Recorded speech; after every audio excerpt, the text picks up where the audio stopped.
Our today's lesson is The Earth, that is chapter 9 of Bihar State Education Board class 12th Rainbow book.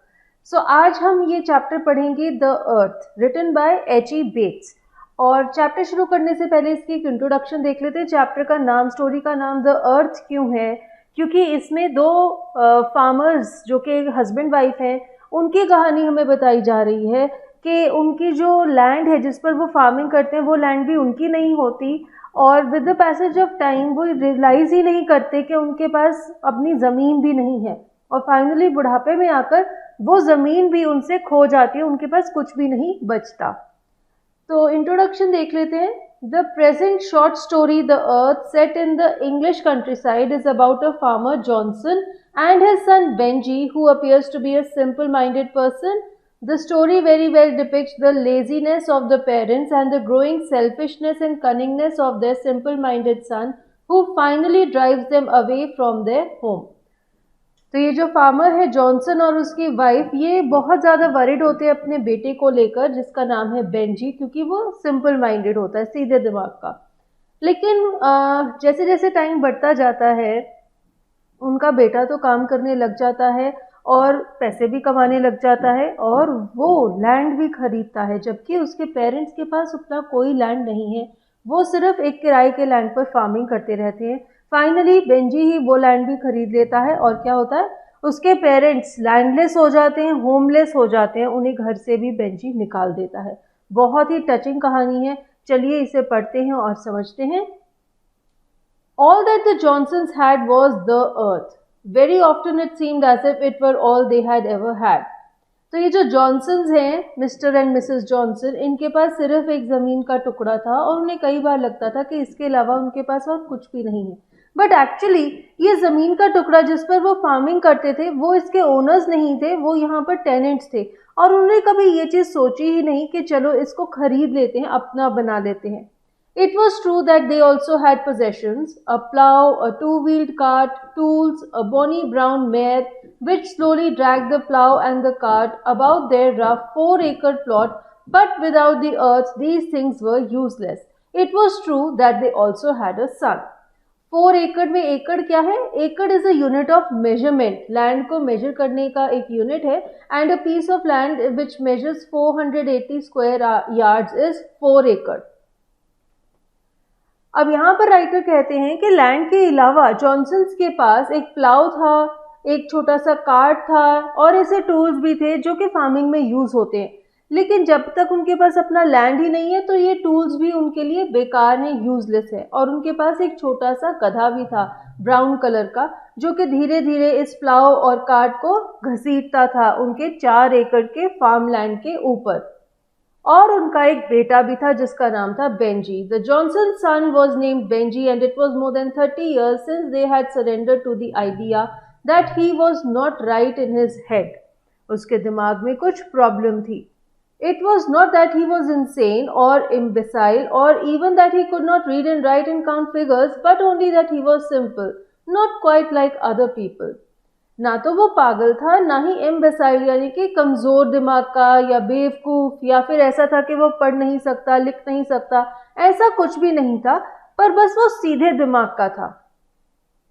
And because he was their only son, the Johnson had spent many years being a little too kind, too anxious and too sacrificial towards him, so that he had grown up to seem worse in their eyes than he really was. अब उनको बहुत concern था क्योंकि वो उनका only child था, तो वो क्या करते थे, वो उसकी तरफ थोड़े ज़्यादा ही काइंड थे, बहुत ध्यान रखते थे उसका, चिंता करते रहते थे और सब कुछ सैक्रिफाइस करते रहते थे अपने बेटे के लिए. और उससे क्या हुआ, जैसे जैसे वो बड़ा होता गया वो और भी ख़राब होता गया, बिगड़ता गया, क्योंकि उसके पेरेंट्स इतने ज़्यादा लीनियंट थे उसके साथ. Benji had the large loose limbs that often belong to the simple-minded and thick soft fair hair on his face.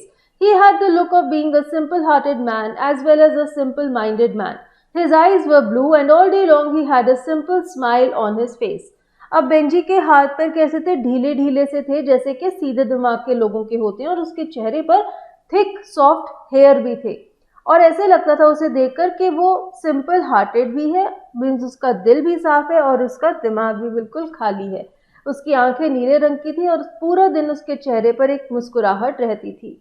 But somewhere behind the blue eyes, the simple smile and the soft childish hair, his simplicity seemed gradually to have become a kind of cunning.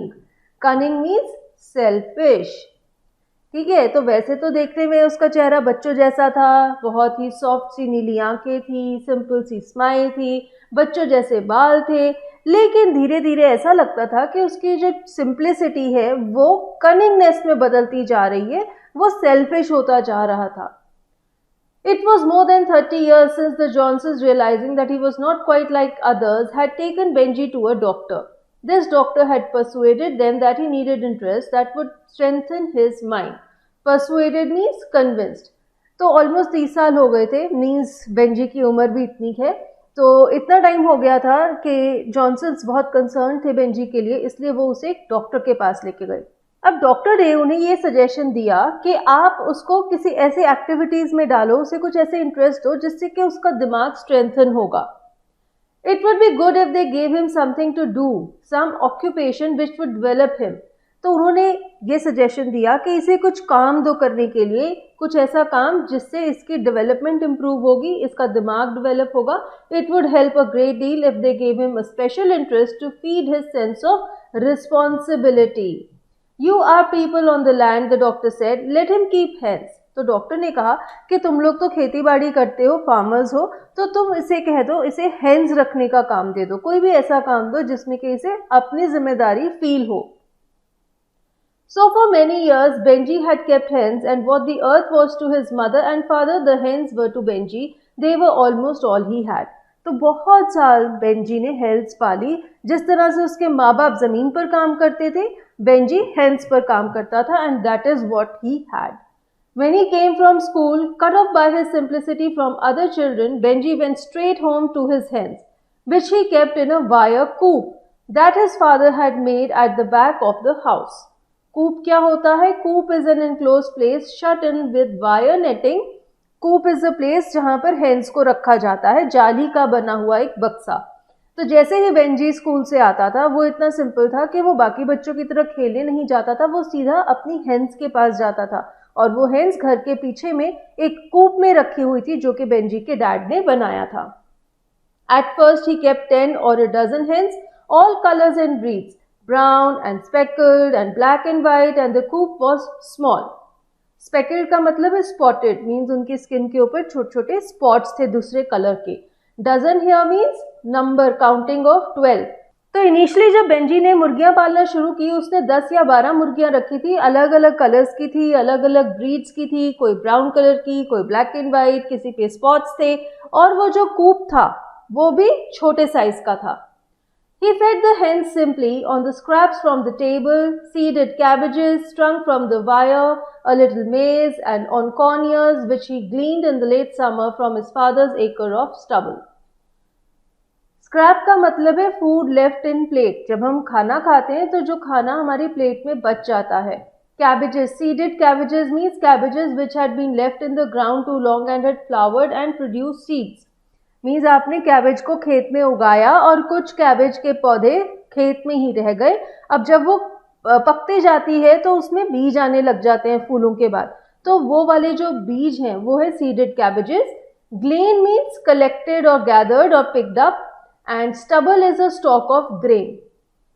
तो यहाँ पे हमें बताया जा रहा है कि वो अपनी मुर्गियों को खाने के लिए क्या क्या कुछ देता था। कोई भी बचा खुचा खाना, कैबेज के बीज, मेज, कॉर्न, या फिर कोई भी ग्रेन का स्टॉक जो कि उसके फादर के खेतों में उगता था। It is possible that a hen, being a simple creature, thrives best on simple treatment. Thrives means prospers or flourishes or grows. तो यहाँ पे राइटर कह रहे हैं कि ये हम मान सकते हैं कि hen भी एक सिंपल सा जानवर है, इसलिए उसको कुछ स्पेशल ट्रीटमेंट नहीं चाहिए, सिंपल ट्रीटमेंट से भी वो अच्छी ग्रो हो जाती है। Benji understood the first and last thing about a hen, that it exists for the purpose of laying eggs. Benji को ये पता लग गया था कि hen को पालने का सिर्फ एक ही पर्पस है, वो क्या है कि वो eggs ले करती है। In those days, this simple process had not become scientific, nor had it become highly complicated and commercialized. Commercialized means made commercial, run on strict business lines so as to make as much money as possible. Commercialized means आप कोई ऐसा process अपना लेते हैं जिससे कि आप उस प्रोसेस को बहुत तेज़ी से कर सकते हैं और मैक्सिमम प्रॉफिट अर्न कर सकते हैं. अब उन दिनों में, उन पुराने टाइम्स में ये जो एग लेइंग का प्रोसेस है, पोल्ट्री का जो प्रोसेस है, ये साइंटिफिक नहीं हुआ था, तो इतना कॉम्प्लिकेटेड और कमर्शलाइज नहीं था. Eggs were cheap, hence mysteriously pegged nourishment of the bare earth. Eggs बहुत सस्ते आते थे और hens क्या करती थी, पता नहीं वो धरती में से ही कोई कीड़े मकोड़े वगैरह खा के भी nourishment ले लेती थी. They sat in a homemade nesting box on straw and laid the eggs expected of them. Nesting box means nest made of box or box like nest means एक डब्बे के ऊपर एक straw लगाकर मुर्गी के लिए आपने नेस्ट बना दिया जहां पर कि वो एग्स ले कर सकती है. तो इस तरह से वो एग्स ले किया करती थी. कोई इतना फॉर्मल और कमर्शलाइज्ड पोल्ट्री वाला सिस्टम नहीं था. Benji understood another thing about the business of hens, and that was that eggs could be sold to callers at the back door of their house in scores and half scores and fivers, and the money from these eggs was put carefully among almost religiously into a large white basin that stood on the top shelf of the kitchen cupboard. Score is a count unit of 20, ठीक है, and basin is a bowl. Benji को एक और बात समझ में आ गई थी कि ये जो एग्स हैन ले करती है, इसे आप किसी को भी बेच सकते हैं.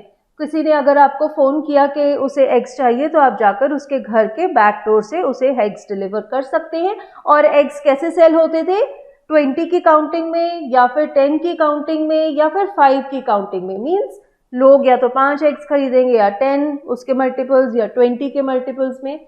और जितने भी पैसे कमाए जाते थे उन्हें बेंजी एक बड़े से बाउल में रख देता था जो कि किचन की सबसे ऊपर वाली शेल्फ पर पड़ा हुआ था. तो वो सारे पैसों को इकट्ठा करता था. The basin was beyond Benji's reach, but one day his mother would tell him, the money will be yours, you understand, your father and me are going to save the money, when there is enough we shall put it in the bank. अब जितने भी पैसे वो इस bowl में डालता था, वो बाउल तो उसके हाथ के पहुंच के बाहर था क्योंकि बेंजी अभी बहुत छोटा था.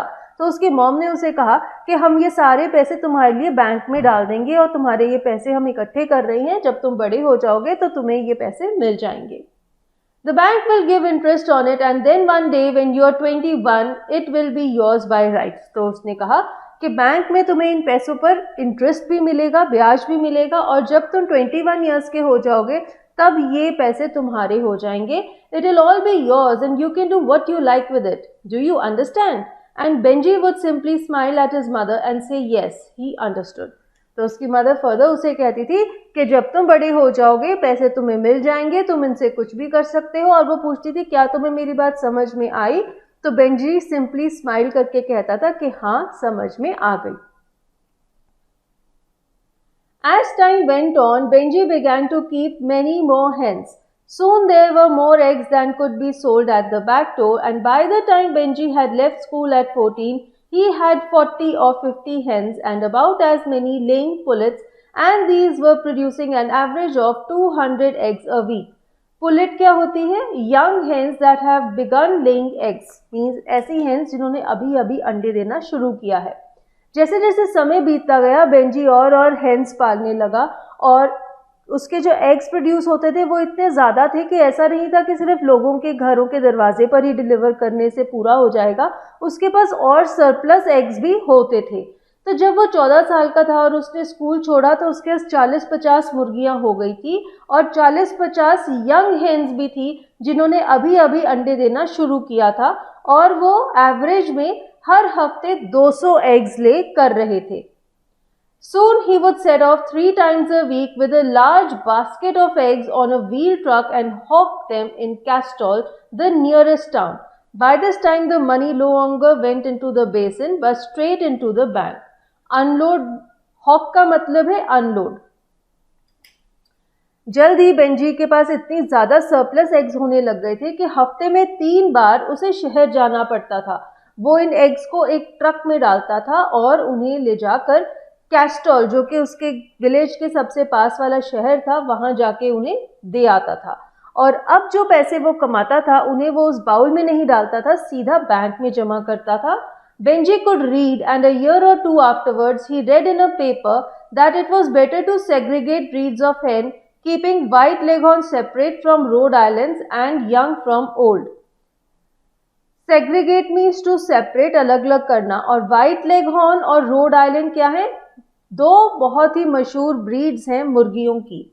अब बेंजी हेन्स के बारे में पढ़ता भी था और पढ़ते पढ़ते उसे ये पता चला कि अलग अलग ब्रीड्स को अलग अलग रखना चाहिए और जो व्हाइट लेगहॉर्न ब्रीड है और रोड आइलैंड ब्रीड है इन दोनों को अलग अलग रखना चाहिए और यंग मुर्गियों और बूढ़ी मुर्गियों को भी अलग अलग रखना चाहिए। This meant new coops, and at the same time Benji read that hens needed air and exercise and dry hygienic places to sleep.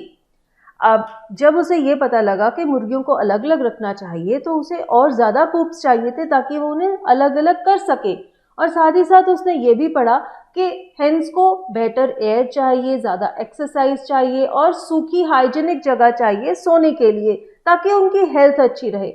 Benji was very strong and understood a simple thing like nailing wire netting to wood and began himself to build new houses and coops for the new segregated breeds of hens. तो उसने सीख लिया कि किस तरह से wire की net को वुड के साथ नेल किया जाता है।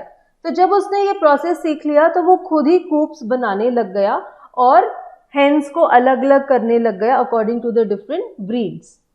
For all this he needed space, and so his father and mother gave him a strip of land running from the back of the house halfway across the field. अब जब उसे नए नए कूप्स बनाने थे तो उसे और लैंड भी चाहिए था, इसलिए उसके पेरेंट्स ने अपनी फील्ड का एक छोटा सा हिस्सा उसे दे दिया जो कि फील्ड के पिछले हिस्से से आगे तक आ रहा था। In this way they gave him something more precious than they had ever given before. For the first time, without fully realizing it, they gave him a piece of the earth. तो Johnson's ने क्या किया, उन्होंने realise नहीं किया लेकिन उन्होंने अपनी ओनली पोजेशन, अपनी लैंड का एक हिस्सा बेंजी को दे दिया। All this time, they themselves had struggled hard and almost vainly with the earth. Vainly means without any result. At the back of their minds lay a precious belief that Benji would one day grow out of his simplicity.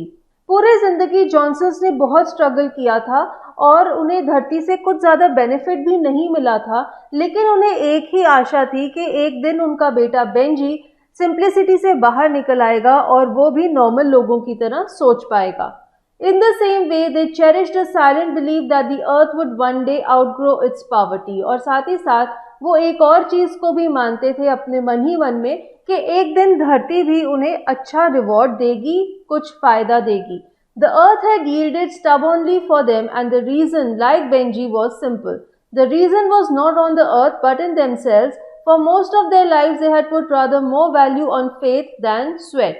Stubbornly means obstinately, जिद पने में। ये जो धरती है इसने भी उन्हें इतना ज़्यादा अच्छा रिवॉर्ड नहीं दिया था क्योंकि उन्होंने धरती पर इतना एफर्ट नहीं डाला था जितना कि बेंजी पर डाला था। तो उन्होंने ज़्यादा फेथ रखा था कि बेंजी एक दिन अपनी सिंप्लिसिटी से बाहर निकल आएगा, लेकिन उतनी मेहनत नहीं डाली थी अर्थ पे जिससे कि उन्हें बेटर पैसे मिल सकें। For many years, Benji's father had been a local preacher, a man with quite a gift of talking. He liked not only to talk on Sundays to village congregations in small, still chapels far out in the countryside, but he liked to talk on the back door, over the field gate, in the road outside the house. A congregation क्या होती है? Assembly of worshippers means a group of worshippers. तो Benji के dad farming के साथ साथ एक और काम भी करते थे, वो चर्च में लोगों को प्रीच भी करते थे, मीन्स लोगों को रिलीजियस टॉक्स भी देते थे। और वो तो संडे को चर्च भी जाते थे लोगों को रिलीजन के बारे में बताने के लिए, और उसके अलावा कंट्री साइड में यानी कि विलेज एरिया में जो छोटे छोटे चर्चेस थे वहाँ भी जाते थे। किसी के घर के दरवाजे पर भी खड़े होकर लोगों को रिलीजियस बातें कहने लग जाते थे, और तो और फील्ड के गेट पे या फिर घर के बाहर की सड़क पे भी कहीं पर भी कोई अगर मिल जाता था तो उससे वो धर्म की बातें करने लग जाते थे। वो काफ़ी धार्मिक विचारों के थे। He talked so much that he must have had an idea that the earth, designed, created and nourished by God, would take care of itself.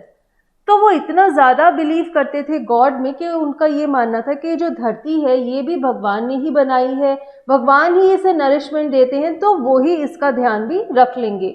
While he talked, thistles seeded and choked his wheat, rabbits broke in and gnawed his cabbages, storms smashed his standing corn. Gnawed means nibbled or sank teeth into, means वो उसे काट लेते थे. तो वो भगवान के बारे में, धर्म के बारे में बातें करते रहते थे, और इस वक्त क्या हो रहा होता था, उनके खेतों में अलग अलग तरह से नुकसान हो रहा होता था. कई बार तो जंगली पौधे में एक नाम दिया हुआ है थिसल, वो उग जाती थी खेतों में और उसकी सारी वीट के प्लांट्स को चोक कर देती थी, मीन्स उसे खत्म कर देती थी, नष्ट कर देती थी. कई बार क्या होता था, रैबिट्स आ जाते थे खेत में और सारी कैबेज को खा जाते थे. और कई बार स्टॉर्म्स आ जाती थी, तूफान आ जाती थी और सारी कॉर्न्स की फसल को नष्ट कर देती थी. आगे राइटर क्या कहते हैं, He struggled on like a man chained by bad luck, and while he knew that his land was poor and that Benji was a simple man, no one had ever had the need or courage to tell him that he himself was a lazy man with too large a trust in providence. अब जब mister Johnson थे, ऐसा लगता था कि वो bad luck से घिरे हुए हैं.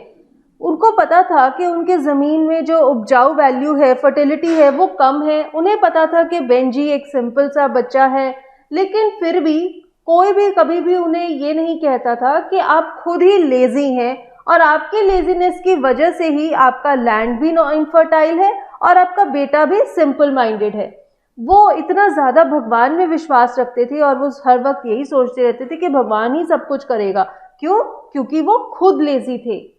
And while his father talked, Benji went on steadfastly with the simple business of making hens and laying eggs. अब मिस्टर जॉनसन तो लोगों को प्रवचन देते रहते थे, रिलीजियस टॉक्स करते रहते थे और लेजी थे, और साइमल्टेनियसली उनका बेटा बेंजी क्या कर रहा था, वो और मुर्गियां पाल रहा था और हेन्स ले कर रही थी एग्स.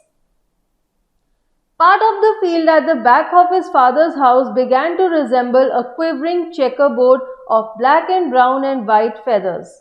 तो बेंजी के पापा का जो खेत था, उसका जो पिछला हिस्सा था, उसका कुछ एरिया जहाँ पर उसने नए मुर्गी खाने लगा लिए थे, वो कैसे लग रहा था, जैसे कोई चेक बोर्ड होता है. चेकर बोर्ड यानी कि ब्लैक एंड व्हाइट के अलग अलग डिब्बे. तो वो ऐसा क्यों लग रहा था, क्योंकि वहां पर मुर्गियों के काले, सफेद और ब्राउन रंग के पंख बिखरे हुए होते थे. For a long time now, the eggs had been too many for the wheel truck, and Benji at regular intervals borrowed his father's horse and cart, taking the eggs not only down into the town but also into the market. अब eggs की production इतनी ज़्यादा बढ़ गई थी कि वो जो व्हील ट्रक था, उसके अलावा बेंजी अपने डैड का हॉर्स और कार्ट उनसे लेता था और उसमें एग्स रख कर, ऐसा नहीं है कि शहर में देने जाता था, बल्कि मार्केट में भी बेचने जाता था. All the time Benji wore the simple smile of a simple-hearted man on his face, and all the time the money went religiously into the bank in his name. तो सारे वक्त बेंजी क्या करता था, सिर्फ सिंपल सी smile देता था, जैसे कि वो एक सिंपल हार्टेड मैन है, और जितने पैसे वो कमाता था वो बैंक में जमा होते जा रहे थे. When Benji was 21, his mother and father carried out a little ceremony. तो जब वो 21 साल का हो गया, उसके पेरेंट्स ने एक छोटा सा सेरेमनी किया. They got his passbook from the bank, and at supper his father made a sort of speech, almost in the tone of a public address, in which he talked as if he had been a diligent man all his life, setting an example of thrift and industry, and that this passbook was Benji's natural reward for following it. Diligent means hardworking and industrious means बहुत मेहनती. तो ये जो ceremony थी वो क्या थी, उन्होंने बेंजी को उसकी बैंक की पासबुक दी, क्योंकि वो अब 21 ईयर्स का हो गया था, और उसके फादर ने ऐसे स्पीच दी जैसे कि कोई पब्लिक स्पीकिंग में देते हैं, और ये अनाउंसमेंट की कि पूरी ज़िंदगी मैंने बहुत मेहनत की है और बहुत तेज़ी से काम किया है, बहुत हार्ड वर्क किया है, और आज ये जो पासबुक मैं बेंजी को दे रहा हूँ, ये बेंजी का रिवॉर्ड है, क्योंकि उसने भी मेरी तरह ही ये सब कुछ किया है. He talked as if he were talking to a child who still does not know one from two, and at last he gave Benji the passbook. तो उसके फादर बेंजी के साथ ऐसे बात कर रहे थे जैसे बेंजी अभी भी कोई छोटा सा बच्चा है जिसे कुछ समझ नहीं आता, और उन्होंने पासबुक बेंजी को दे दी और कहा, this is your money Benji, now you are 21, this is your money, do you understand? तो उन्होंने बेंजी को कहा कि अब तुम 21 साल के हो गए हो, ये तुम्हारा पैसा है, तुम्हारी पासबुक है, क्या तुम्हें मेरी बात समझ में आ रही है? Yes, Benji said, and he took the passbook. Benji ने कहा हाँ. He opened it and looked at it and saw in it an amount of more than 230 pounds.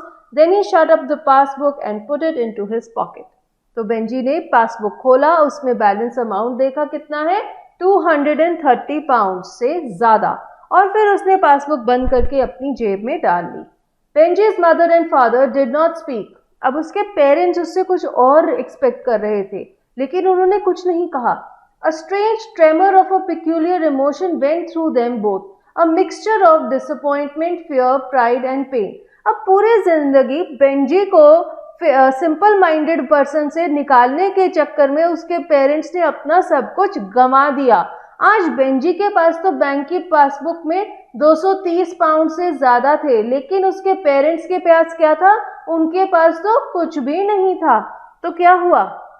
Benji को इम्प्रूव करते करते उन्होंने अपने आप को इतना ज़्यादा खराब कर लिया था. दोनों के अंदर एक मिक्स्ड इमोशंस थी, डिसअपॉइंटमेंट की, फियर की, प्राइड की और पेन की. वो खुश भी थे लेकिन वो दुखी भी थे, क्योंकि उन्हें ये लग रहा था कि आज उनके बेटे ने अपनी पासबुक लेके अपनी जेब में डाल ली, जबकि वो उसे कुछ और एक्सपेक्ट कर रहे थे. The amount in Benji's passbook was more than they themselves had ever amassed from the earth in their lives. Benji के पासबुक में जो पैसे थे वो इतने ज्यादा थे, इतना पैसा तो उन्होंने पूरी जिंदगी में भी खेती करते हुए नहीं कमाया था. They did not hope and did not mean that Benji should give it back to them, but there was something about the silent, simple finality of his putting the passbook into his pocket that struck them like a blow in the face. Blow in the face means आपके face में किसी ने जोर से मुक्का मारा. अब वो नहीं चाहते थे कि बेंजी वो पैसे उनको वापस दे दे या फिर वो कुछ भी करे, लेकिन जिस तरह से उसने चुपचाप वो पासबुक अपनी जेब में डाल ली, तो उनको ऐसे लगा जैसे कि उनके चेहरे पर किसी ने जोर से थप्पड़ मारा है. They had expected something else, a word of thanks, perhaps a concession, a willingness that they should share the money they had to save. It hurt them momentarily that Benji should appear so completely indifferent to them and to all they felt. अब उन्होंने expect किया था, they had expectations from Benji, और जैसे कि कहते हैं कि एक्सपेक्टेशन से हमें हमेशा दुख होता है, सिमिलरली जॉनसन्स को भी दुख हुआ. उन्होंने एक्सपेक्ट किया था कि बेंजी उन्हें थैंक्स करेगा या फिर कोई कंसेशन देगा, मीन्स थोड़े से पैसे अपने पास रख के बाकी पैसे अपने पेरेंट्स को दे देगा, या फिर कहेगा कि पेरेंट्स को कि ये पैसे कमाने में आपका भी योगदान है, तो हम इन्हें मिल बांट कर यूज करेंगे. उन्हें बहुत दुखी हुआ कि बेंजी इतना इनडिफरेंट था, उसने उन्हें कोई भी क्रेडिट नहीं दिया और चुपचाप पासबुक अपनी जेब में रख ली. Then they remembered why it was. It was because Benji was still simple. अब बेचारों ने अपने आप को सांत्वना देने के लिए ये सोचा कि बेंजी ने ऐसा क्यों किया, क्योंकि अभी भी वो सिंपल माइंडेड है. There were shades of feeling and conduct that were beyond his understanding. They were touched with pity for him and understood. उन्होंने सोचा कि अभी भी बेंजी को ये रियलाइज नहीं हो रहा है कि वो क्या कर रहा है, उसे क्या करना चाहिए, इसीलिए उन्हें उस पर बहुत तरस आया और उन्होंने उसकी दिमागी हालत को समझते हुए बात को नजरअंदाज कर दिया. What are you going to do with the money? They said. I'm going to buy a piece of land, Benji said. Land? They said. What land? Where? तो उन्होंने उससे पूछा कि तुम इस पैसे का क्या करोगे. उसने कहा कि मैं जमीन खरीदूंगा. तो वो बहुत हैरान थे. उन्होंने कहा जमीन? कौन सी जमीन? कहां पर? Mr. Whitemore wants to sell the 4 acres next to us, Benji said. But Benji, they said, how did you know? How did you find out? तो बेंजी ने उन्हें कहा कि हमारा जो नेबर है मिस्टर वाइटमोर, वो अपने 4 एकड़ की जमीन बेचना चाहता है. वो बहुत हैरान थे कि हमारा सीधे दिमाग का लड़का इतना तेज है. उन्होंने उससे पूछा तुम्हें कैसे पता चला कि वो जमीन बेचना चाहता है. Benji had a very simple answer. I asked Mr. Whitemore, he said. Well, they said, this is a very good idea, a wonderful good idea. You couldn't do anything better.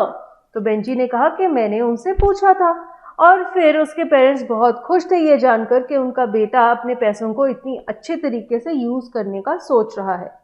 As time went on and Benji acquired the land, his father and mother not only felt that it was a good idea, but they felt very proud of him. Acquired यहाँ पर मतलब है bought. जैसे जैसे time बीतता गया तो Benji ने वो जमीन खरीद ली और उसके पेरेंट्स बहुत प्राउड थे क्योंकि उनके बेटे ने बहुत अच्छा काम किया था.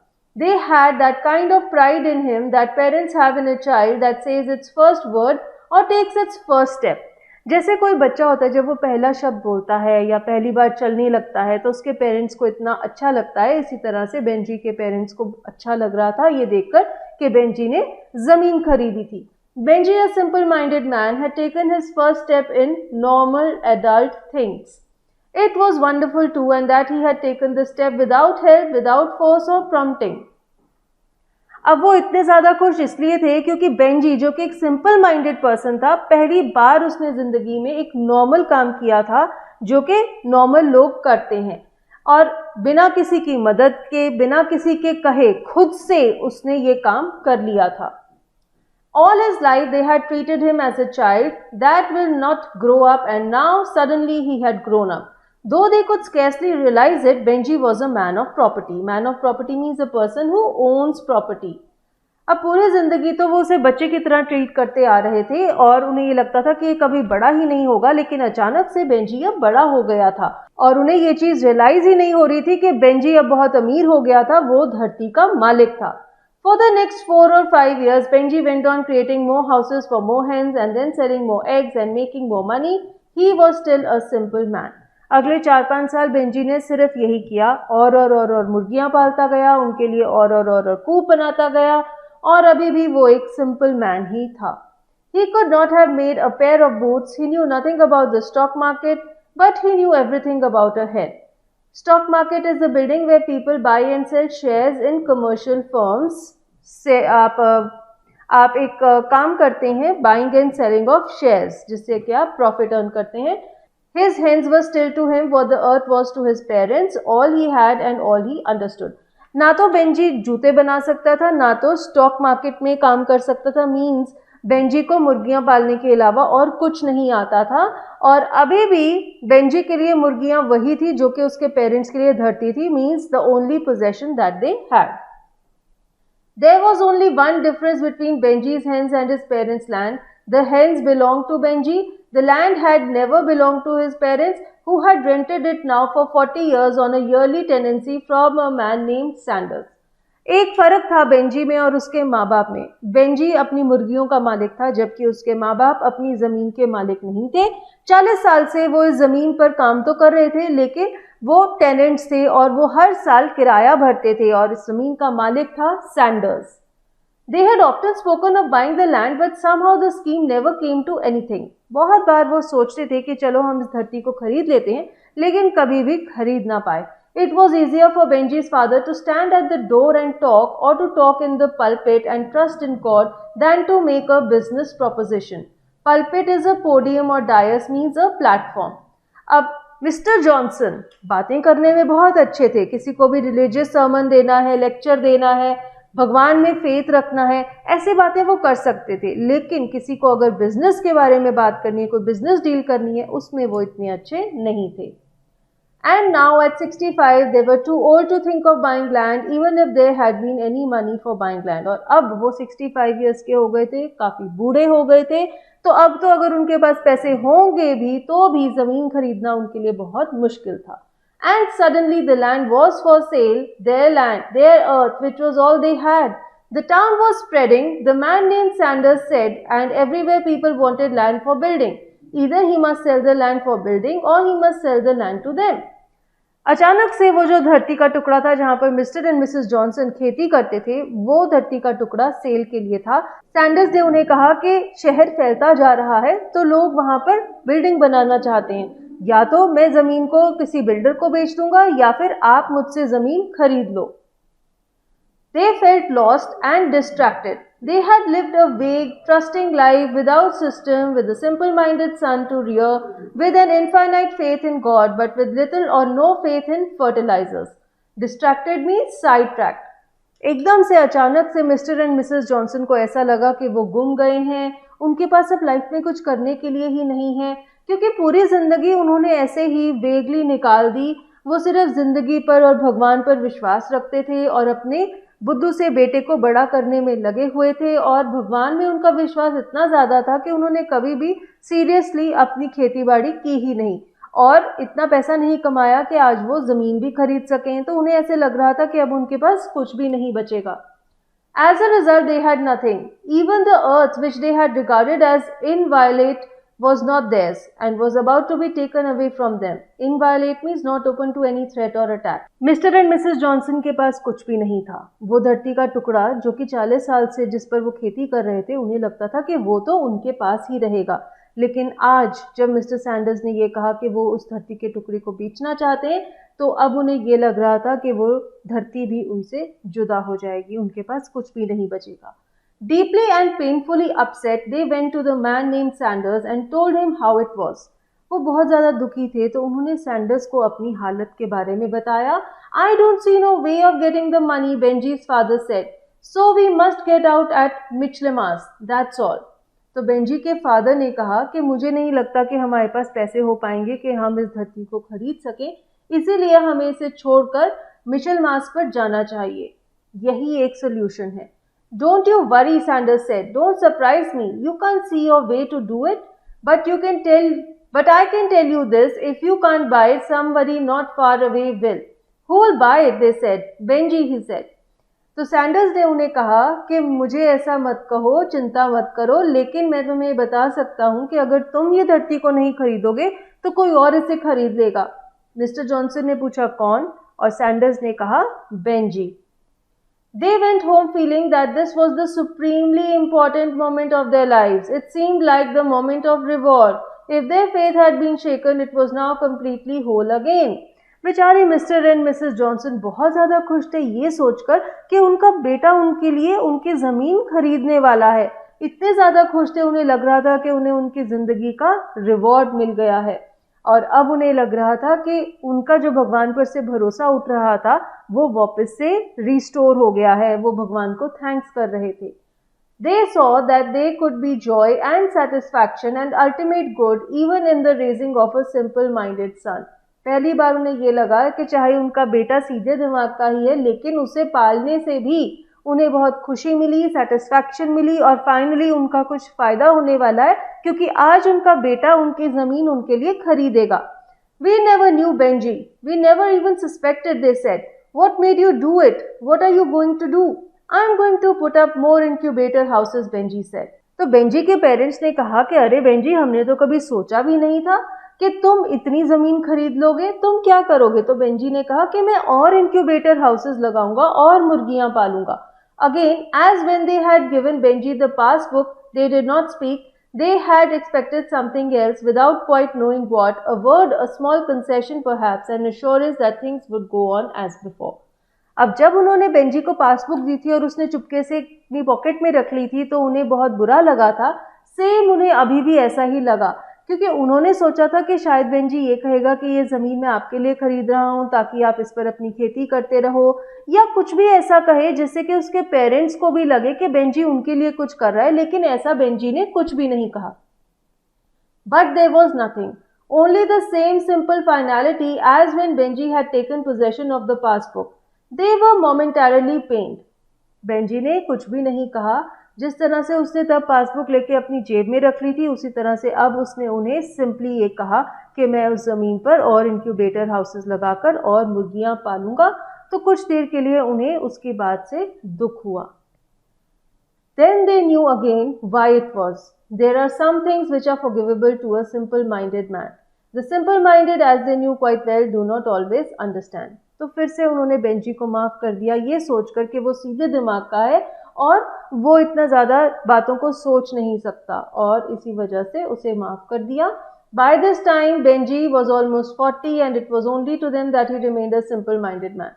अब बेंजी ऑलमोस्ट 40 साल का हो गया था। सिर्फ उसके पेरेंट्स को ही लगता था कि वो सीधे दिमाग का है, पर वो ऐसा नहीं था। As his new hygienic chicken houses began to cover first one strip of his father's former land and then another, with the grey patches of hen dung eating their way into the brown-tilled earth, he began to be the largest poultry farmer on that side of the town. अब धीरे धीरे Benji ने अपने parents की land पर भी अपने poultry farm setup करने शुरू कर दिए, और धीरे धीरे वो जो hen dung थी, जो मुर्गियां वो पाल रहा था, उनका जो रेजिड्यू था वो उनकी खेती किए हुए ज़मीन पर गिरता जा रहा था, और बेंजी उस एरिया का सबसे बड़ा पोल्ट्री फार्मर बन गया था। In appearance he had changed too. Always big-limbed, he had now become rather fat. Benji की अपीयरेंस भी चेंज हो गई थी, उसके हाथ पांव तो पहले से ही बड़े बड़े थे, अब वो पहले से मोटा भी हो गया था। His eyes were still a simple blue and soft fair hair still grew thickly on his face, but now set in fat flesh, the eyes seemed much smaller. उसकी आंखें तो नीली रंग की ही थी, उसके चेहरे पर सॉफ्ट फेयर हेयर भी थे, बट अब उसके फेस पर इतना फैट आ गया था कि उसकी आंखें पहले से छोटी हो गई थी। They were no longer the eyes of a simple-minded man, they were the eyes of a man who in a simple way is quite cunning. अब उसकी आंखें एक सिंपल सीधे दिमाग वाले आदमी की आंखें नहीं थी, बल्कि सिंपल वे में बहुत ही क्लियरली ऐसा लगता था कि वो एक कनिंग और सेल्फिश इंसान की आंखें हैं। No one but Benji at this time knew how many hens and eggs he possessed. Benji के अलावा और किसी को नहीं पता था कि बेंजी के पास कितनी hens और कितने chickens हैं। No one knew how many eggs the collector system lorries fetched from his every week. No one knew the amount of his passbook. किसी को ये भी नहीं पता था कि हर हफ्ते कितनी लॉरीज आती हैं उससे एग्स ले जाने के लिए। किसी को ये नहीं पता था कि बेंजी का बैंक बैलेंस क्या है। It was possible to gauge his progress only by the new chicken houses covering his father's former land and by the fact that he now employed people to help him. आप सिर्फ दो चीजों से Benji की तरक्की को जान सकते थे। पहली चीज ये थी कि अब बेंजी का जो चिकन फार्म है वो उसके डैड के लैंड पर भी लग गया था, और दूसरा कि अब बेंजी ने लोगों को भी नौकरी दे दी थी ताकि वो उसकी मदद कर सके मुर्गियां पालने में। One of these people was a girl named Florence. She had thick, heavy legs and loose lips and unreflective grey eyes that matched Benji's in their apparent simplicity. अब बेंजी ने जो खेत पर काम करने के लिए लोग रखे थे उनमें ही एक लड़की थी जिसका नाम था फ्लोरेंस। वो भी थोड़ी हेल्दी थी, उसकी टांगें मोटी मोटी थी और ढीले ढीले लिप्स थे, और उसकी आईज भी अनरिफ्लेक्टिव थी और ग्रे कलर की थी, और उसकी अपीयरेंस बेंजी की अपीयरेंस से मिलती जुलती थी। वो भी थोड़ी सीधी दिमाग की ही लगती थी। अनरिफ्लेक्टिव आईज मीन्स उसकी आंखों में कोई एक्सप्रेशन नहीं था। When Florence bent down to clean the chicken houses which were raised up off the ground, Benji could see a gap of bare flesh above her grey stockings or the shadows of deep breast beneath her smock. Smock क्या है? एक dress है या फिर top है जो कि ऊपर की तरफ जिसमें थोड़ी सी गैदर्स होते हैं और नीचे लूज होती है, ऐसे टाइप की फिटिंग की कोई टॉप या फ्रॉक। तो जब भी फ्लोरेंस उन चिकन हाउसेस को साफ करती थी तो बेंजी को उसकी बेयर स्किन दिखती थी जिसकी तरफ वो अट्रैक्ट हो जाता था। In a little while, Benji was catching Florence about the waist in the warm, dark incubator houses, and for the first time in his life, he had some other interest besides hens. तो यहाँ पे हमें पता लग रहा है कि Benji Florence की तरफ अट्रैक्ट हो रहा था और वो उसके प्यार में पड़ रहा था। मुर्गियों के अलावा पहली बार जिंदगी में कोई और चीज थी जिसमें वो इंटरेस्टेड था, वो थी Florence. It became clear to him that his father and mother did not like Florence, this simple, undistinguished girl with ugly legs and a mouth that would not keep shut. Florence बहुत ज़्यादा बोलती रहती थी, उसकी टांगें भी दिखने में अच्छी नहीं थी, और बेंजी को ये लगा कि उसके पेरेंट्स को फ्लोरेंस अच्छी नहीं लगती। But Benji did not need a distinguished intelligent girl even if one would have looked at him. Benji को कोई इंटेलिजेंट या अलग सी दिखने वाली लड़की नहीं चाहिए थी। He needed a woman to help him with the hens, and soon he was saying that he and Florence would be married. उसे एक ऐसी वाइफ चाहिए थी जो कि मुर्गियां पालने में उसकी मदद कर सके, और उसने ये फैसला कर लिया कि वो फ्लोरेंस से शादी करेगा। As with the passbook and the land, his father and mother were not prepared for that. जैसे कि जब उसे पासबुक मिली थी तो बेंजी का जो रिएक्शन था, जब उसने लैंड खरीदी तो जो बेंजी का रिएक्शन था, उसके पेरेंट्स को अच्छा नहीं लगा था। इसी तरह बेंजी का ये फैसला कि वो फ्लोरेंस से शादी करेगा, ये भी उसके पेरेंट्स को अच्छा नहीं लगा। Married, aren't you all right as you are? Don't you want time to consider it? Where are you going to live? तो उसके पेरेंट्स ने उससे कहा कि क्या तुम जैसे हो वैसे ठीक नहीं हो? तुम्हें नहीं लगता कि तुम्हें और वक्त देना चाहिए सोचने के लिए और फिर फैसला करना चाहिए? तुम शादी के बाद कहाँ रहोगे? मीन्स वो उसे कह रहे हैं कि फ्लोरेंस से शादी मत करो। Here, Benji said. बेंजी कहता है कि मैं यहाँ पर ही रहूंगा। And that autumn, at the end of his 48th year, Benji moved into the house with Florence as his wife. तो फाइनली बेंजी 40 साल की उम्र का हो गया था और उसने फ्लोरेंस के साथ शादी कर ली और उसी घर में रहने लग गया। We'll want the front bedroom, Benji said। तो बेंजी ने अपने पेरेंट्स को कहा कि जो आगे का कमरा है जहां पर आप रहते हो वहां पर हम रहेंगे। All their lives his father and mother had slept in the front bedroom. Now they vacated it and moved into the back. This removal hurt them deeply. पूरी जिंदगी वो उस कमरे में रहे थे, लेकिन अब जब बेंजी ने उन्हें वहां से हटा दिया तो उन्हें बहुत दुख हुआ। But because it was now Benji's house, because Benji asked it, they moved without protest, adding a little more to the long chronicle of sacrifice, forgiving Benji because the simple-minded cannot be expected to understand.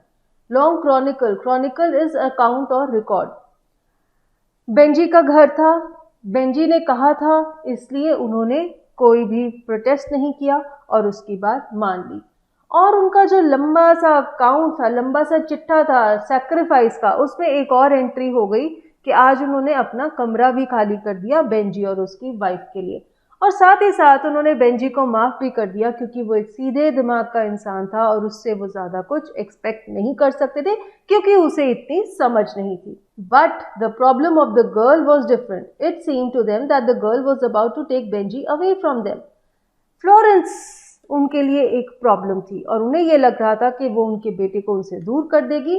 The air in the house became charged deeply with antagonism, the house itself invisibly but clearly divided.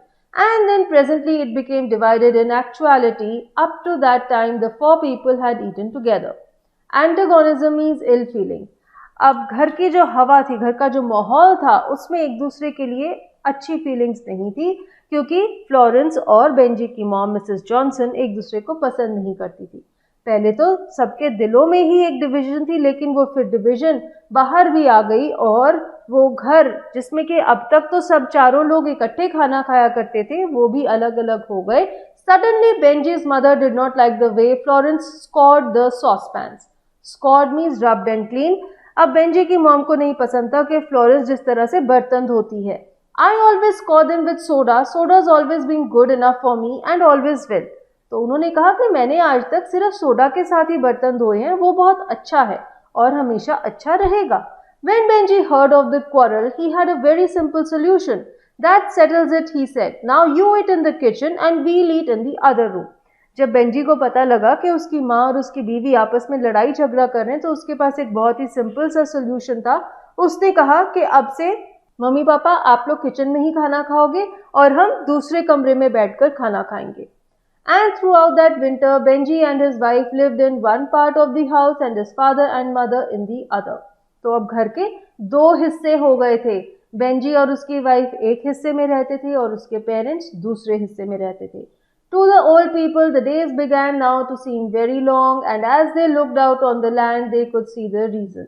Where they had once been brown bare earth, rows of winter beans, patches of wheat, there were now only Benji's chicken houses. अब बेचारे बूढ़े माँ बाप के लिए ये सर्दियों के दिन बहुत ही मुश्किल हो गए थे और अब उन्हें पता लगा कि बाहर जो धरती है जिस पर एक बार वो खेती किया करते थे, जहाँ पर वो बीन्स उगाते थे, गेहूं उगाते थे, अब वहाँ पर सिर्फ बेंजी के चिकन हाउसेज हैं। तो उनके पास करने के लिए कुछ काम भी नहीं था। उन्हें रियलाइज हुआ कि इसी वजह से उन्हें जिंदगी इतनी बोरिंग लग रही है। The earth was still there, but the purpose of it no longer concerned them. धरती तो अभी भी वहाँ पर थी, लेकिन धरती के वहाँ होने का जो पर्पस था कि वो उस पर फार्मिंग करते थे, अब वो पर्पस नहीं था क्योंकि अब वहाँ पर पोल्ट्री फार्म्स लग गए थे। The plow, the mare, the cart and the few tools stood about in the yard, but now it was truer than ever that without the earth they were useless. उनके tools भी waste पड़े हुए थे क्योंकि अगर उनके पास धरती ही नहीं थी तो वो उन टूल्स को कहाँ यूज करेंगे। As the winter went on and the four people were more and more confined indoors, the division in the house became an enormous gap. Enormous means huge, very big. The two women passed each other on the stairs with glances of antagonism, nor speaking. अब जैसे जैसे सर्दियां थी तो सब लोग घर के अंदर ही रहते थे और जब वो घर के अंदर ही रहते थे तो उनके अंदर की जो डिवीजन थी वो और भी ज़्यादा प्रोमिनेंट हो गई थी। कोई भी जो दो विमेन हैं, मिसेस जॉनसन और फ्लोरेंस, ये ना तो एक दूसरे से सीधे मुंह बात करती थी और एक दूसरे को बुरी नज़रों से देखती भी थी। When Benji's father walked out to preach on Sundays, he walked slowly and brokenly with the steps of an old man. Only Benji appeared not to be upset. Benji के डैड जब संडे को preach करने जाते थे church में तो वो बहुत ही धीरे धीरे चलते थे, ऐसे लगता था कि वो दिल से टूटे हुए हैं और बेंजी को देखकर नहीं लगता था कि वो दुखी है। Preoccupied with his hands, it was as if the emotions of normal people never penetrated beyond his plump, hairy face and the eyes that looked so harmless and simple still. And the eyes that looked so harmless and simple still. Benji का जो काम है वो बचपन से लेकर अभी तक सेम था, वो मुर्गियां ही पाल रहा था, उसी में ही बिजी रहता था और ऐसे लगता है कि जो नॉर्मल लोग होते हैं उनकी जो इमोशंस हैं, फीलिंग्स हैं, वो उनके चेहरे से और उनकी आंखों से बाहर दिखाई ही नहीं देती, क्योंकि उसका चेहरा, उसकी आंखें वैसे ही थी जैसे पहले भी हुआ करती थी। But in the end, it was Benji who made the decision. Mom and Dad, he said, it would be a lot better if you went somewhere else to live. तो बेंजी ने फाइनल डिसीजन बनाया और उसने अपने parents को कहा कि बेहतर होगा आप कहीं और जाकर रहें। Benji, they said, a lot better, he said. This is our house now. We want it. I bought the house and I want it now. Benji के पेरेंट्स ने कहा, अरे तुम ये क्या कह रहे हो? बेंजी ने कहा, बहुत अच्छा हो जाएगा, आप यहाँ से जाकर कहीं और रहो, ये हमारा घर है, मैंने ये घर खरीदा है और मैं इसे चाहता हूँ। उसके पेरेंट्स ने उसे फिर से मना किया, लेकिन उसने कहा I bought it and I want it. Benji said again I want you to go. तो उसने कहा कि मैंने घर खरीदा है और मैं चाहता हूँ कि मैं ही यहाँ पर रहूँ और आप यहाँ से चले जाओ। Benji, we can't go, his mother said, we got nowhere to go, we got nowhere. तो बेंजी की माँ ने कहा कि हम यहाँ से नहीं जा सकते, हमारे पास यहाँ के अलावा और कोई जगह नहीं है। You have got to get out, Benji shouted. तो बेंजी चिल्लाकर बोला कि तुम्हें यहाँ से निकलना पड़ेगा। पढ़ते हुए ही इतना दुख हो रहा है मुझे कि सच में कैसे हुआ होगा, उसके पेरेंट्स ने कैसे ये सब सहा होगा, ये हम इमेजिन भी नहीं कर सकते। As he shouted, they realized more fully than at any time in their lives that Benji was really not right in his head. His simple blue eyes were shot suddenly with a wild expression of insane anger. जब Benji ऐसे जोर से चिल्लाया तो उसके parents को अब finally ये रियलाइज हो गया कि वो ठीक नहीं है, उसका दिमाग ठीक काम नहीं कर रहा है, क्योंकि वो अपने माँ बाप पर चिल्ला रहा है पहली, और उसकी जो सिंपल ब्लू आईज थी अब उनमें गुस्से और एंगर, पागलों जैसे गुस्से का एक जो एक्सप्रेशन है वो दिखाई दे रहा था। वो गुस्से से पागल हो गया था और अब उसकी आंखें शांत नहीं थी जैसे पहले हुआ करती थी। They not only knew that Benji was a simple-minded man who was not fully responsible for his actions, but for the first time, struck by this wild-eyed burst of anger, they were frightened of Benji too. अब उन्हें सिर्फ ये नहीं लग रहा था कि Benji एक सीधे दिमाग का आदमी है जिसे कि पता ही नहीं चलता कि वो क्या कर रहा है, और अभी वो इतना ज़्यादा गुस्सा दिखा रहा था कि अब तो वो उससे डर भी गए थे। All right, they said, we'll find some way to go. तो उन्होंने उसे कहा कि ठीक है, हम यहाँ से चले जाएंगे। It was little more than a week later when Benji drove his mother and father down into the town. तो ऑलमोस्ट एक हफ्ते के बाद बेंजी उन दोनों को अपनी ट्रक में बिठाकर शहर में ले जाता है। He now had a small Ford van and as he drove the van with his mother and father on the driving seat, he showed no sign of normal emotion. Benji के अंदर कोई इमोशंस नहीं थे, वो अपने parents को घर से बाहर निकाल रहा था, उन्हें किसी दूसरी जगह छोड़ने जा रहा था, लेकिन उसे कुछ भी बुरा नहीं लग रहा था। It was clear that he did not understand the meaning of affection, bewilderment or of despair. He felt and spoke and thought only in the simplest terms with the cruel simplicity of a child. With the cruel simplicity of a child. Affection means प्यार, bewilderment means पागलपन, despair means sadness. इनमें से कोई भी feeling Benji को realise नहीं हो रही थी, उसे सिर्फ सिंपली ये लग रहा था, उसका बिहेवियर सिर्फ सिंपल एक छोटे से बच्चे के जैसा था जो कि गुस्से से भरा हुआ था और अपने पेरेंट्स को घर से निकालना चाहता था। You will be better by yourselves in lodgings, he said. You will be better by yourselves. तो उसने उन्हें कहा कि आप अगर अकेले रहेंगे तो बेटर रहेगा, इसलिए मैं आपको लॉजिंग्स मीन्स एक ऐसी जगह जहाँ पर आप रह सकते हैं, वहाँ पर छोड़ आऊँगा। They did not answer. They sat with faces made completely immobile by a kind of stupefied resignation very near to grief. Immobile means motionless, stupefied means bewildered or stunned, resignation means आपने छोड़ दिया, ठीक है। तो उन्होंने कोई जवाब नहीं दिया, वो गाड़ी में चुपचाप बैठे हुए थे, वो हिलडुल नहीं रहे थे और ऐसे लग रहा था कि वो पागल हो गई हैं और इसी वजह से उन्होंने छोड़ दिया। अपने बेटे से बात करना ही छोड़ दिया, उसके बारे में कुछ सोचना छोड़ दिया, क्योंकि वो इतने ज़्यादा दुखी थे। They listened silently, and because for 40 years they had believed to they listened silently, and because for 40 years they had believed Benji to be not right in his head, they made allowances for the last time. एक बार फिर से उन्होंने Benji को माफ कर दिया, ये सोचकर कि वो ठीक नहीं है, उसका दिमाग ठीक से काम नहीं कर रहा, इसलिए हमें उससे कुछ भी एक्सपेक्ट नहीं करना चाहिए। तो पिछले 40 सालों से वो इसी तरह बेंजी को माफ करते आ रहे थे और एक बार फिर से उन्होंने उसे माफ कर दिया।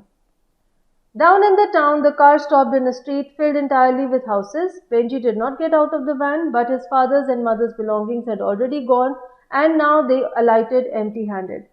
तो उनकी गाड़ी एक ऐसी जगह पर रुक गई जहां पर बहुत सारे घर थे। बेंजी अपनी वैन से नहीं उतरा और उसने उसके पेरेंट्स का सामान पहले ही वहां भेज दिया था, इसलिए अब उसके पेरेंट्स वैन में से उतरे और उनके पास कुछ भी नहीं था, खाली हाथ। As they stood on the pavement, Benji spoke a few words to them, looked at them with unmoved simple eyes and then drove away. Pavement क्या होता है? सड़क के किनारे पे जो रास्ता बना होता है। जब वो वहां पर खड़े हुए थे, बेंजी ने उन्हें कुछ कहा, सिंपल आइज के साथ उन्हें देखा और फिर चला गया।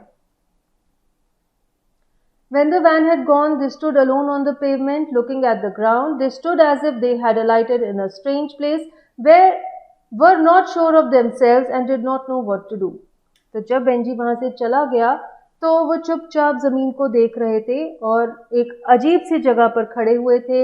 उन्हें नहीं पता था कि अब वो क्या करेंगे, ना उन्हें समझ आ रही थी कि अब उनके साथ क्या हुआ है। Once they had the earth. Now it was not possible to tell from their downcast and silent faces whether they had altogether realized that it too had gone. Downcast means sad, ठीक है। एक बार तो उनके पास वो जमीन का टुकड़ा था जिस पर वो फार्मिंग करते थे, लेकिन अब उनके चेहरों से पता नहीं चल रहा था कि क्या उन्हें ये रियलाइज हुआ है या नहीं कि अब वो जमीन का टुकड़ा भी उनके पास नहीं था। तो मिस्टर एंड मिसेस जॉनसन, जो कि एक टाइम पर फार्मर्स थे और उनके पास टूल्स भी थे और एक बेटा भी था, जैसे कि हमने स्टोरी के स्टार्टिंग में पढ़ा था। एंड में उनके साथ क्या हुआ कि दोनों अकेले रह गए। ना तो आज उनके पास उनके टूल्स हैं, ना ज़मीन का टुकड़ा है और ना ही उनका बेटा है। तो आपको क्या लगता है कि इसका क्या कारण है कि उनके साथ ऐसा हुआ? क्या इसका कारण ये है कि उनका बेटा कनिंग था, सेल्फिश था, सिंपल माइंडेड था, या फिर क्या इसका कारण ये है कि वो खुद ही लेजी थे? तो आपको क्या लगता है कि मिस्टर एंड मिसेस जॉनसन के साथ ऐसा क्यों हुआ, इसका क्या कारण था और वो कैसे इसको अवॉइड कर सकते थे? ये रीज़न आप कमेंट्स में ज़रूर शेयर करना। अगर आपको वीडियो अच्छा लगा, please hit the like button, share this video with your friends, and for more useful videos subscribe to English Academy. Thank you.